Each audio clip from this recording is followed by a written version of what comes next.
بسم الله الرحمن الرحيم الحمد لله فاطر السماوات والأرض جاعل الملائكة رسلا أولي أجنحة مثنى وثلاث ورباع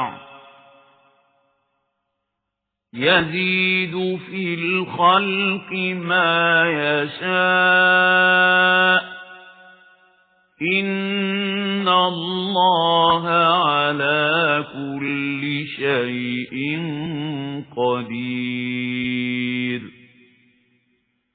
ما يفتح الله للناس من رحمة فلا ممسك لها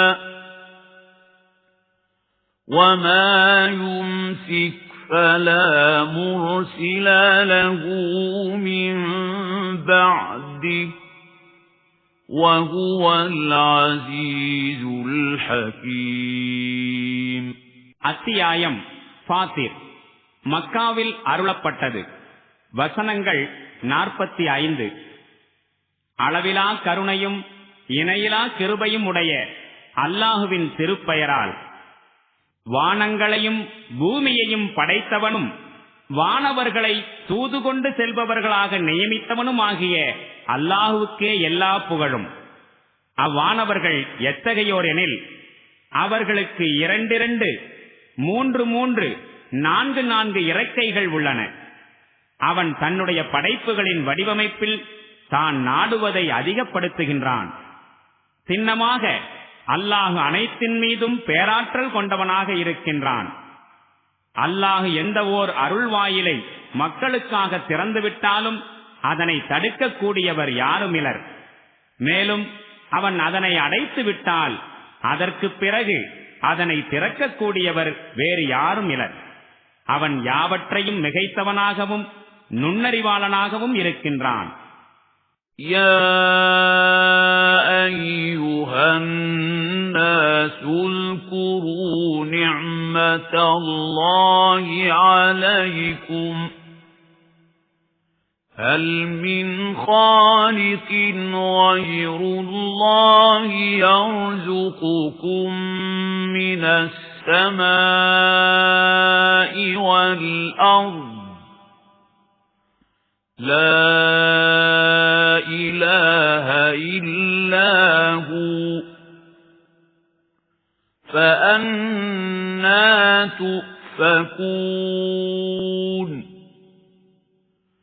وَإِن يُكَذِّبُوكَ فَقَدْ كُذِّبَتْ رُسُلٌ مِّن قَبْلِكَ وَإِلَى اللَّهِ تُرْجَعُ الْأُمُورُ. மனிதர்களே, அல்லாஹ் உங்கள் மீது பொழிந்துள்ள அருட்பேறுகளை நினைவில் வையுங்கள்.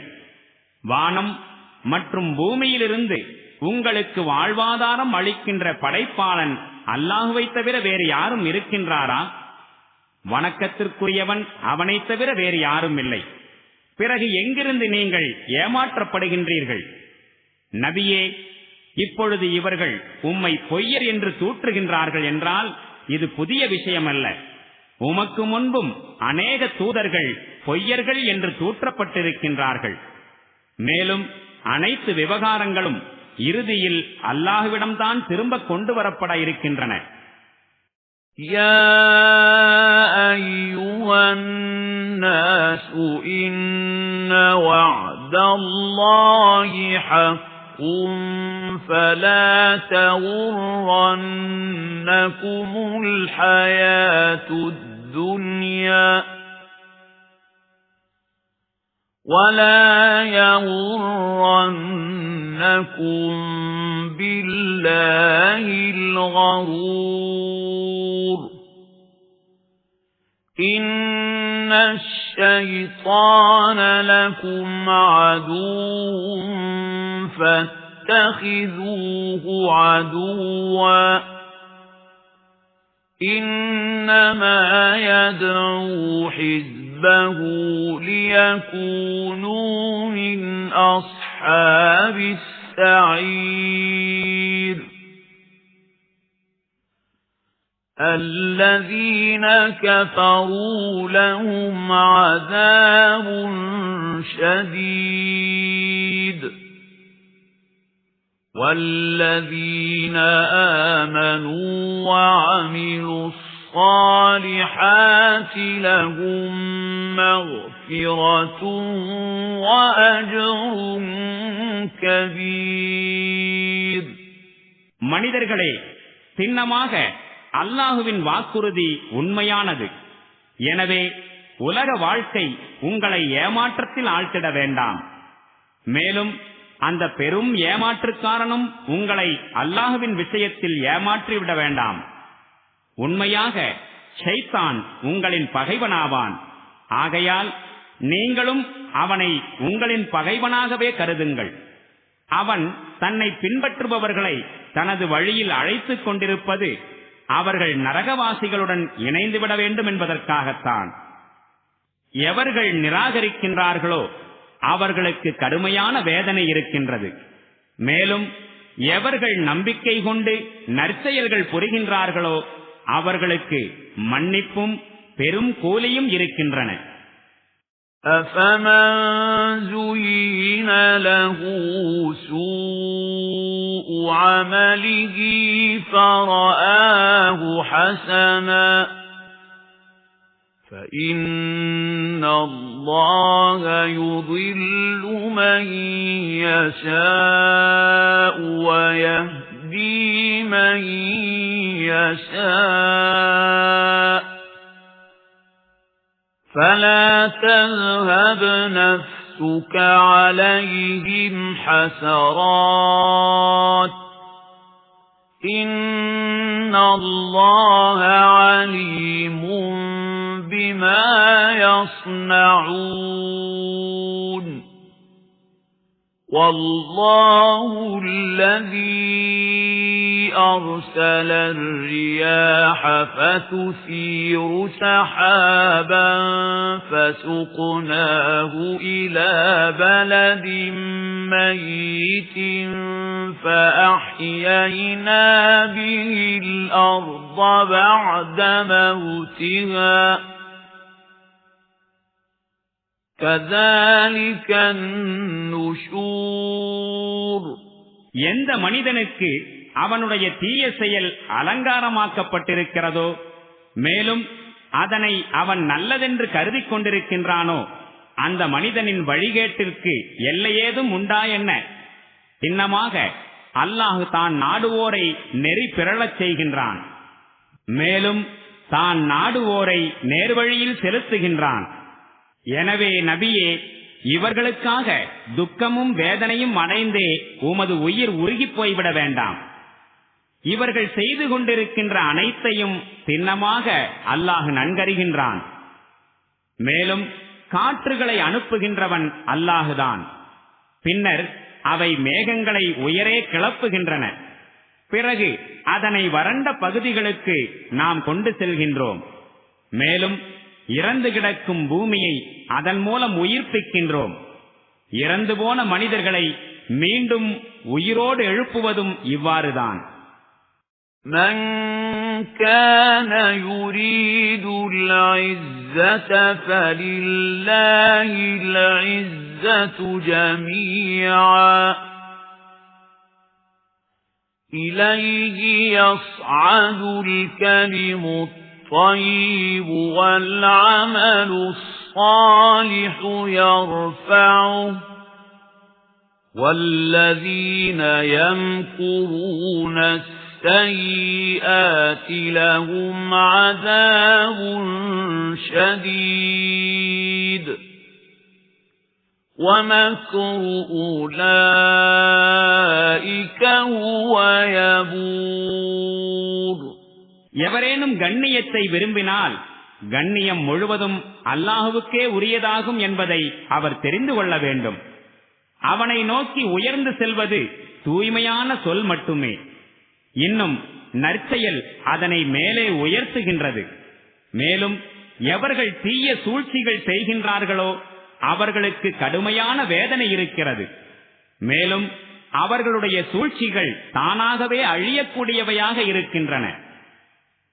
وَاللَّهُ خَلَقَكُم مِّن تُرَابٍ ثُمَّ مِن نُّطْفَةٍ ثُمَّ جَعَلَكُمْ أَزْوَاجًا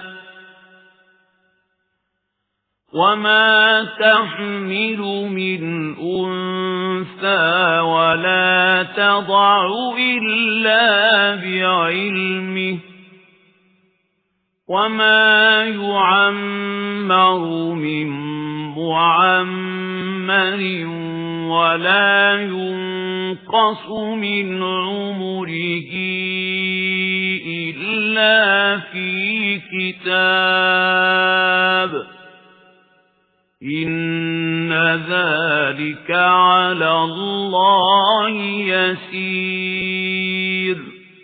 அல்லாஹ் உங்களை மண்ணிலிருந்து படைத்தான், பிறகு இந்திரியத்திலிருந்து படைத்தான், பின்னர் உங்களை ஆண் பெண் ஜோடிகளாய் ஆக்கினான். அல்லாஹ் அறியாமல் எந்த ஒரு பெண்ணும் கர்ப்பம் தரிப்பதுமில்லை, குழந்தையை பெறுவதும் இல்லை. இவ்வாறே நீண்ட ஆயுள் உடையவர் அதிக வயதை பெறுவதும் இல்லை, எவருடைய வயதும் குறைக்கப்படுவதும் இல்லை. இவையெல்லாம் அந்த ஏட்டில் பதியப்படாமல். சின்னமாக அல்லாஹுவுக்கு இது மிக எளிய காரியமாகும். وَمَا يَسْتَوِي الْبَحْرَانِ هَذَا عَذْبٌ فُرَاتٌ سَائِغٌ شَرَابُهُ وَهَذَا مِلْحٌ أُجَاجٌ وَمِن كُلٍّ تَأْكُلُونَ لَحْمًا طَرِيًّا وَتَسْتَخْرِجُونَ حِلْيَةً تَلْبَسُونَهَا وَتَرَى الْفُلْكَ فِيهِ مَوَاخِرَ لِتَبْتَغُوا مِنْ فَضْلِهِ وَلَعَلَّكُمْ تَشْكُرُونَ. இரண்டு நீர்ப்பரப்புகள் சமமாக மாட்டா. ஒன்று சுவையானதாகவும் தாகம் தணிக்கக்கூடியதாகவும் குடிப்பதற்கு இன்பமாயும் இருக்கின்றது. மற்றொன்று தொண்டையை கரகரக்கச் செய்யும் அளவு கடும் உவர்ப்பானதாயிருக்கின்றது. ஆயினும் இரண்டிலிருந்தும் நீங்கள் புத்தம் புதிய இறைச்சியை பெற்றுக் கொள்கின்றீர்கள். அணிவதற்கான அழகு சாதனங்களை வெளிக்கொணர்கிறீர்கள். மேலும் இந்த நீரில் நீங்கள் பார்க்கின்றீர்கள் அதன் மார்பை பிளந்து கொண்டு கப்பல்கள் செல்வதை. நீங்கள் அல்லாஹுவின் அருளை தேட வேண்டும், அவனுக்கு நன்றி செலுத்துவோராய் திகழ வேண்டும் என்பதற்காக. يُولِجُ اللَّيْلَ فِي النَّهَارِ وَيُولِجُ النَّهَارَ فِي اللَّيْلِ وَسَخَّرَ الشَّمْسَ وَالْقَمَرَ كُلٌّ يَجْرِي لِأَجَلٍ مُّسَمًّى ذَلِكُمُ اللَّهُ رَبُّكُمْ لَهُ الْمُلْكُ وَالَّذِينَ تَدْعُونَ مِن دُونِهِ مَا يَمْلِكُونَ مِن قِطْمِيرٍ إِن تَدْعُوهُمْ لَا يَسْمَعُوا دُعَاءَكُمْ وَلَوْ سَمِعُوا مَا اسْتَجَابُوا لَكُمْ وَيَوْمَ الْقِيَامَةِ يَكْفُرُونَ بِشِرْكِكُمْ وَلَا يُنَبِّئُكَ مِثْلُ خَبِيرٍ. அவன் பகலினுள் இரவையும் இரவினுள் பகலையும் கோர்த்து கொண்டு வருகின்றான். மேலும் சூரியனையும் சந்திரனையும் கட்டுப்படுத்தி வைத்திருக்கின்றான். இவை அனைத்தும் ஒரு குறிப்பிட்ட காலம் வரை சென்று கொண்டிருக்கும். இந்த பணிகள் அனைத்தையும் செய்து கொண்டிருக்கும் அந்த அல்லாஹுதான் உங்கள் அதிபதி. ஆட்சி அதிகாரம் அவனுக்கே உரியதாகும். மேலும் அவனை விடுத்து நீங்கள் யார் யாரை அழைக்கின்றீர்களோ அவர்கள் ஓர் இம்மியளவு பொருளுக்கும் உரிமையாளர்கள் அல்லர். நீங்கள் அவர்களை அழைத்தால் அவ்வழைப்பினை அவர்களால் செவியேற்க முடிவதில்லை. மேலும் செவியேற்றாலும் அவர்களால் உங்களுக்கு எந்த பதிலையும் அளிக்க முடிவதில்லை. மேலும் மறுமை நாளில் உங்களுடைய இணை வைப்புச் செயலை அவர்கள் ஏற்க மறுத்து விடுவார்கள். யதார்த்த நிலை பற்றி இத்தகைய துல்லியமான தகவலை யாவும் தெரிந்த ஒருவனைத் தவிர யாராலும் உங்களுக்கு அறிவித்து தர முடியாது. يا أيها الناس أنتم الفقراء إلى الله والله هو الغني الحميد إن يشأ يذهبكم ويأتي بخلق جديد وما ذلك على الله بعزيز ولا تزر وازرة وزر أخرى وإن تدع مثقلة إلى حملها لا يحمل منه شيء ولو كان ذا قربى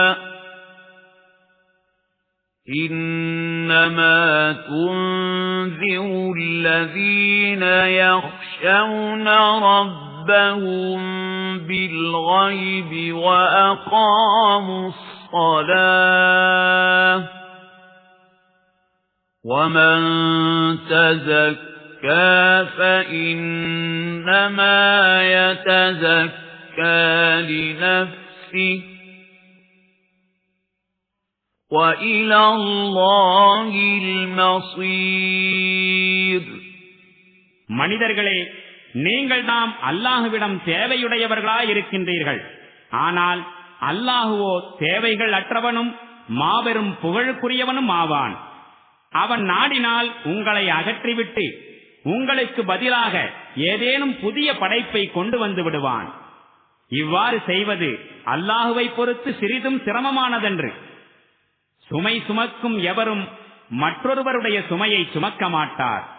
மேலும் சுமை ஏற்றப்பட்ட ஒருவர் தன்னுடைய சுமையை சுமக்கும்படி கெஞ்சினாலும் அவருடைய சுமையின் ஒரு சிறு பாகத்தை கூட ஏற்றுக்கொள்ள எவரும் முன்வரமாட்டார். அவர் மிக நெருங்கிய உறவினரானாலும் சரியே. நபியே, நேரில் காணாமலேயே தங்களுடைய இறைவனுக்கு எவர்கள் அஞ்சுகின்றார்களோ மேலும் தொழுகையை நிலைநாட்டுகின்றார்களோ அவர்களை மட்டுமே உம்மால் எச்சரிக்கை செய்ய முடியும். எவர் தூய்மையை மேற்கொண்டாலும் அவர் தனது நலனுக்காகவே அதனை மேற்கொள்கின்றார். மேலும் அனைவரும் அல்லாஹ்விடமே திரும்பிச் செல்ல வேண்டியுள்ளது. وَمَا يَسْتَوِي الْأَعْمَى وَالْبَصِيرُ وَلَا الظُّلُمَاتُ وَلَا النُّورُ وَلَا الظِّلُّ وَلَا الْحَرُورُ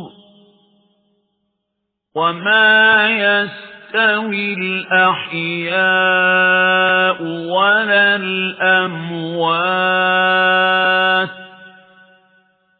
إِنَّ اللَّهَ يُسْمِعُ مَن يَشَاءُ وَمَا أَنْتَ بِمُسْمِعٍ مَّن فِي الْقُبُورِ إِنْ أَنْتَ إِلَّا نَذِيرٌ பார்வையற்றவனும் பார்வையுள்ளவனும் சமமாக மாட்டார்கள். இருள்களும் ஒளியும் சமமானவை அல்ல. குளிர் தரும் நிழலும் வெயிலின் வெப்பமும் ஒன்றுபோல் இல்லை. மேலும் உயிருள்ளவர்களும் உயிரற்றவர்களும் சமமானவர்கள் அல்ல. அல்லாஹ் தான் நாடுவோரை செவியேற்கச் செய்கின்றான். ஆயினும் நபியே, மண்ணறைகளில் அடக்கப்பட்டிருப்பவர்களை செவியேற்கச் செய்ய உம்மால் முடியாது. நீர் எச்சரிக்கை செய்பவர் மட்டுமே ஆவீர். இன்னா அர்ஸல்நாக பில்ஹக்கி பஷீரன் வநதீரா وَإِن مِّنْ أُمَّةٍ إِلَّا خَلَا فِيهَا نَذِيرٌ وَإِن يُكَذِّبُوكَ فَقَدْ كَذَّبَ الَّذِينَ مِن قَبْلِهِمْ جَاءَتْهُمْ رُسُلُهُم بِالْبَيِّنَاتِ وَبِالزُّبُرِ وَبِالْكِتَابِ الْمُنِيرِ ثُمَّ أَخَذْتُ الَّذِينَ كَفَرُوا فَكَيْفَ كَانَ نَكِيرِ நாமே உம்மை நற்செய்தி சொல்பவராகவும் எச்சரிக்கை செய்பவராகவும் நியமித்து சத்தியத்துடன் அனுப்பியுள்ளோம். மேலும் எச்சரிக்கை செய்பவர் எவரும் வருகை தராமல் எந்த சமுதாயமும் இருந்ததில்லை. இப்போது இவர்கள் உம்மை பொய்யர் என்று தூற்றுகின்றார்கள் எனில், இவர்களுக்கு முன் வாழ்ந்து சென்றவர்களும் பொய்யர் என்று தூற்றியிருக்கின்றார்கள். அவர்களுடைய தூதர்கள் அவர்களிடம் வெளிப்படையான சான்றுகளையும் ஆகமங்களையும் தெளிவான வழிகாட்டுதலை வழங்கும் வேதத்தையும் கொண்டு வந்திருந்தார்கள். பின்னர் எவர்கள் ஏற்கவில்லையோ அவர்களை நான் பிடித்துக் கொண்டேன். மேலும் பார்த்து கொள்ளுங்கள் என்னுடைய தண்டனை எத்துணை கடுமையாக இருந்தது என்பதை. அலம் தர அன்னல்லாஹ அன்ஸல மினஸ் ஸமாஇ மாஅன் فأخرجنا به ثمرات مختلفا ألوانها ومن الجبال جدد بيض وحمر مختلف ألوانها وغرابيب سود ومن الناس والدواب والأنعام مختلف ألوانه كذلك إنما يخشى الله من عباده العلماء إن الله عزيز غفور. நீர் கவனிக்கவில்லையா? அல்லாஹ் வானத்திலிருந்து மழை பொழியச் செய்கின்றான். பிறகு அதன் மூலம் பல நிறங்கள் கொண்ட விதவிதமான கனிகளை நாம் வெளிக்கொணர்கின்றோம். மலைகளிலும் கூட வெண்மை, சிவப்பு, அடர்ந்த கருப்பு ஆகிய நிறக்கோடுகள் காணப்படுகின்றன. மேலும் இவ்வாறே மனிதர்கள், விலங்குகள் மற்றும் கால்நடைகள் ஆகியவற்றின் நிறங்களும் பலவிதமாய் உள்ளன. உண்மையில் அல்லாஹ்வின் அடிமைகளில் ஞானமுடையோர் மட்டுமே அவனுக்கு அஞ்சுகின்றார்கள். சின்னமாக அல்லாஹ் யாவற்றையும் மிகைத்தவனாகவும் பெரும் மன்னிப்பாளனாகவும் இருக்கின்றான்.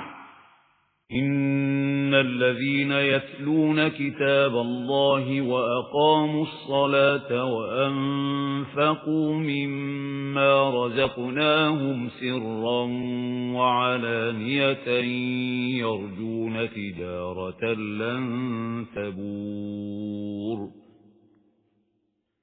ليوفيهم أجورهم ويزيدهم من فضله إنه غفور شكور.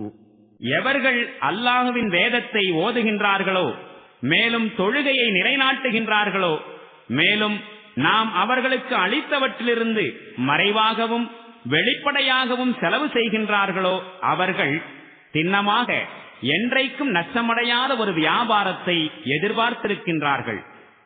இந்த வியாபாரத்தில் அவர்கள் தங்களிடமுள்ள அனைத்தையும் முதலீடு செய்வது அவர்களுக்குரிய கூலியை அல்லாஹ் அவர்களுக்கு முழுமையாக கொடுக்க வேண்டும். மேலும் தன்னுடைய அருளிலிருந்து அதிகமாக அவர்களுக்கு வழங்க வேண்டும் என்பதற்காக திண்ணமாக அல்லாஹ் அதிகம் மன்னிப்பவனாகவும் உரிய மதிப்பளிப்பவனாகவும் இருக்கின்றான்.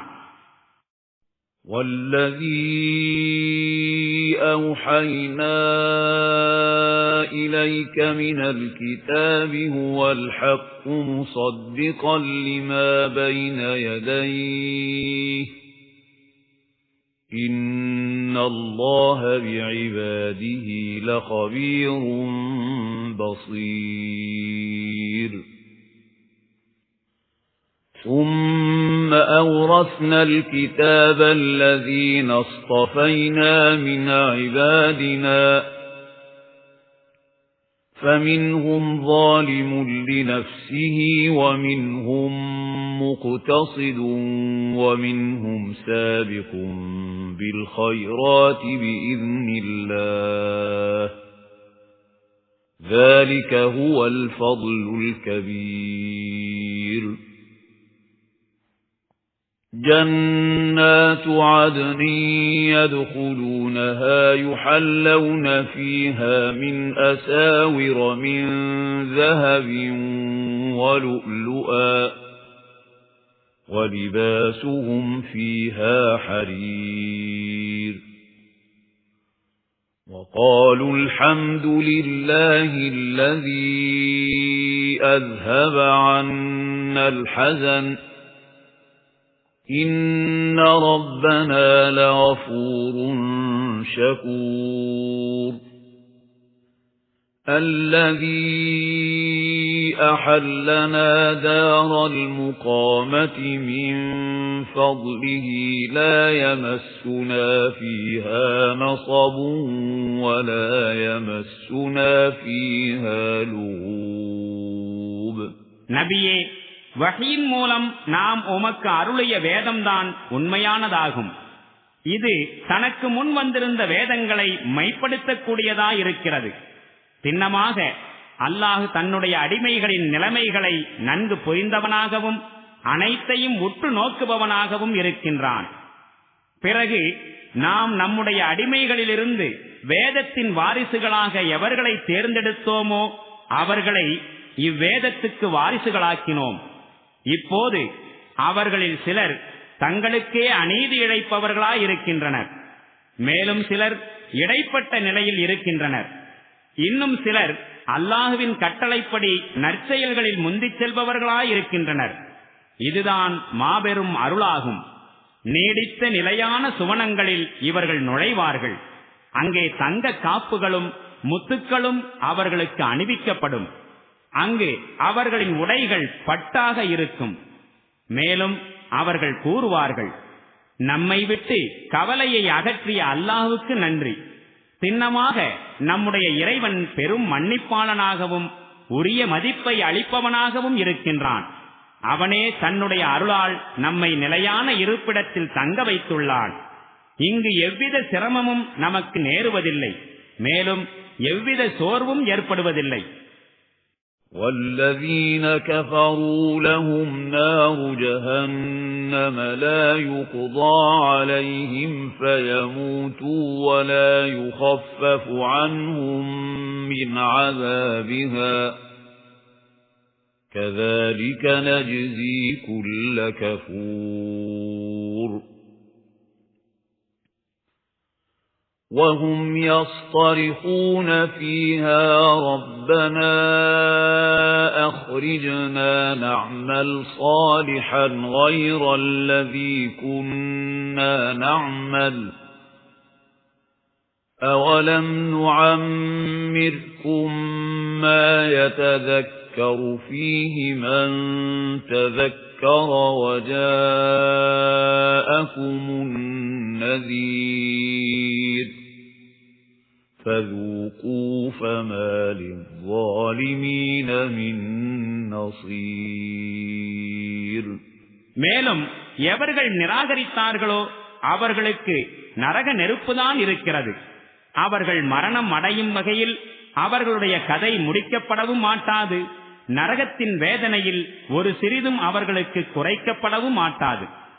இவ்வாறே நிராகரிக்கக்கூடிய ஒவ்வொருவருக்கும் நாம் கூலி கொடுக்கின்றோம். அவர்கள் அங்கு கூக்குரலிட்டு கூறுவார்கள், எங்கள் இறைவனே, எங்களை இங்கிருந்து வெளியேற்று. நாங்கள் முன்பு செய்து கொண்டிருந்த செயல்களுக்கு மாறுபட்ட நல்ல செயல்களை புரிவதற்காக. அவர்களுக்கு பதிலளிக்கப்படும், ஒருவன் படிப்பினை பெற வேண்டும் என்று நினைத்தால் படிப்பினை பெறுவதற்கு போதுமான ஆயுளை நாம் உங்களுக்கு வழங்கிடவில்லையா? மேலும் எச்சரிப்பவரும் உங்களிடம் வந்திருந்தாரே.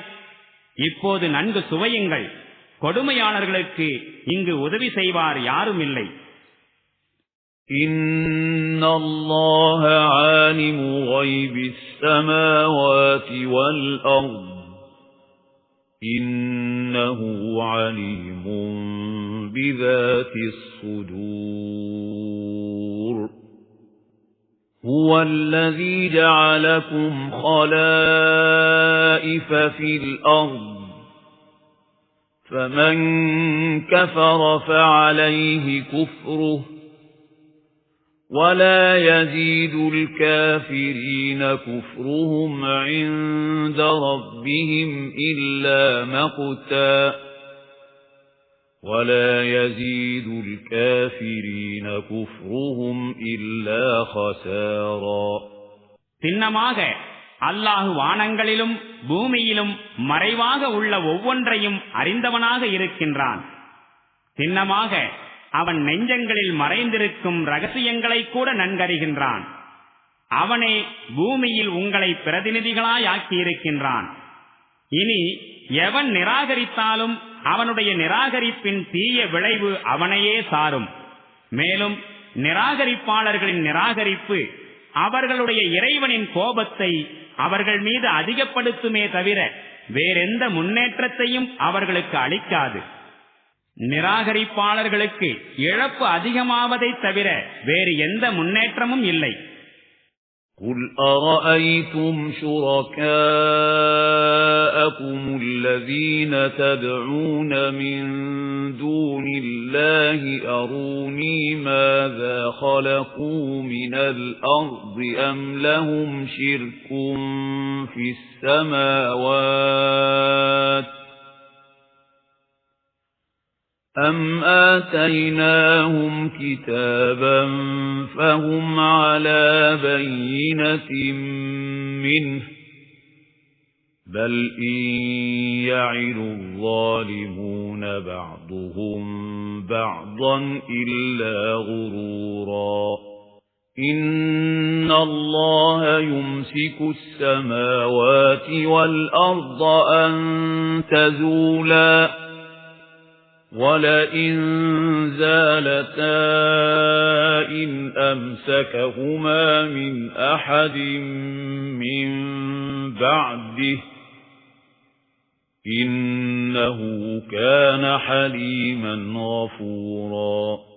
நபியே, இவர்களிடம் கேளும், இறைவனை விடுத்து நீங்கள் பிரார்த்திக்கின்ற உங்களுடைய இணை தெய்வங்களை பற்றி எப்போதேனும் நீங்கள் சிந்தித்து பார்த்ததுண்டா? பூமியில் எதைத்தான் அவர்கள் படைத்திருக்கின்றார்கள்? அல்லது வானங்களில் அவர்களுக்குரிய பங்கு என்ன என்பதை எனக்கு காண்பியுங்கள். அவர்களால் இதை காண்பிக்க முடியாவிட்டால் அவர்களிடம் கேளுங்கள். நாம் ஏதேனும் எழுத்து மூலம் இவர்களுக்கு எழுதி கொடுத்திருக்கின்றோமா? அதன் அடிப்படையில் தம் இணை வைப்பு செயல்களுக்கு ஏதேனும் தெளிவான சான்றுகளை இவர்கள் வைத்திருக்கின்றார்களா? இல்லை. மாறாக இந்த அக்கிரமக்காரர்கள் ஒருவருக்கொருவர் அளிக்கும் வாக்குறுதி ஏமாற்றுதலேயாகும். உண்மையில் அல்லாஹுதான் வானங்களையும் பூமியையும் விலகிவிடாமல் தடுத்து வைத்திருக்கின்றான். அப்படி அவை விலகிவிட்டால் அல்லாஹுவுக்கு பிறகு அவற்றை தடுத்து நிறுத்துவோர் வேறு யாரும் இல்லை. சின்னமாக அல்லாஹ் மிகவும் சகிப்புத்தன்மையுடையவனும் பெரிதும் மன்னிப்பவனும் ஆவான். وَأَقْسَمُوا بِاللَّهِ جَهْدَ أَيْمَانِهِمْ لَئِن جَاءَهُمْ نَذِيرٌ لَّيَكُونُنَّ أَهْدَىٰ مِنْ إِحْدَى الْأُمَمِ فَلَمَّا جَاءَهُمْ نَذِيرٌ مَّا زَادَهُمْ إِلَّا نُفُورًا. استكبارا في الأرض ومكر السيء ولا يحيق المكر السيء إلا بأهله فهل ينظرون إلا سنة الأولين فلن تجد لسنة الله تبديلا وَلَن تَجِدَ لِسُنَّةِ اللَّهِ تَحْوِيلًا. எச்சரிக்கை செய்பவர் எவரேனும் அவர்களிடம் வந்திருந்தால் உலகில் உள்ள ஏனைய சமூகத்தாரை காட்டிலும் அதிகமாக அவர்கள் நேர்வழி நடப்பவர்களாகி விடுவார்கள் என்று இந்த மக்கள் அல்லாஹ்வின் மீது உறுதியான சத்தியம் செய்து கூறிக்கொண்டிருந்தார்கள். ஆயினும் எச்சரிக்கை செய்பவர் இவர்களிடம் வந்துவிட்ட போது அவருடைய வருகை இவர்களில் சத்தியத்தை விட்டு விரண்டோடுவதை தவிர வேறெதையும் அதிகமாக்கவில்லை. இவர்கள் பூமியில் இன்னும் அதிகம் இருமாப்பு கொள்ளவும் தீய சூழ்ச்சிகளை செய்யவும் தான் தலைப்பட்டார்கள். உண்மையில் தீய சூழ்ச்சிகள் அவற்றை செய்பவர்களையே தாக்கும். முந்தைய சமூகத்தார்களுடன் அல்லாஹ்வின் நியதி எதுவாக இருந்ததோ அதுவே இவர்கள் விஷயத்திலும் மேற்கொள்ளப்பட வேண்டும் என்று இவர்கள் இப்பொழுது எதிர்பார்க்கின்றார்களா? அப்படியென்றால் அல்லாஹுவின் நியதியில் யாதொரு மாற்றத்தையும் எப்போதும் நீர் காண மாட்டீர். மேலும் அல்லாஹுவின் நியதியை அதற்கென நிர்ணயிக்கப்பட்ட வழியிலிருந்து ஏதேனும் ஒரு சக்தியால் திருப்பிவிட முடியும் என்பதையும் நீர் காண மாட்டீர்.